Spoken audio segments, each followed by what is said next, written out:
Abraham লিঙ্কনের স্মরণীয় বাণী। আমি ধীরে চলি কিন্তু কখনো পিছিয়ে যাই না। অর্থ ধীরগতিতে হলেও এগিয়ে যাওয়াই গুরুত্বপূর্ণ। যে অন্যের স্বাধীনতা কেড়ে নিতে চায় সে নিজেও স্বাধীনতার যোগ্য নয়। অর্থ অন্যের অধিকারকে সম্মান করাই মানবতার মূল।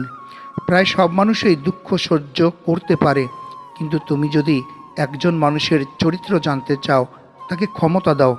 অর্থ ক্ষমতা মানুষকে আসল রূপে প্রকাশ করে। তুমি আজ যা করতে পারো তা কখনো আগামীকালের জন্য ফেলে রেখো না। অর্থ কাজকে পিছিয়ে দিলে সফলতা দূরে সরে যায়।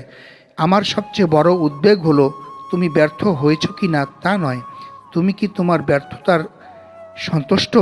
অর্থ ব্যর্থতা নয়, হাল ছেড়ে দেওয়াই আসল সমস্যা।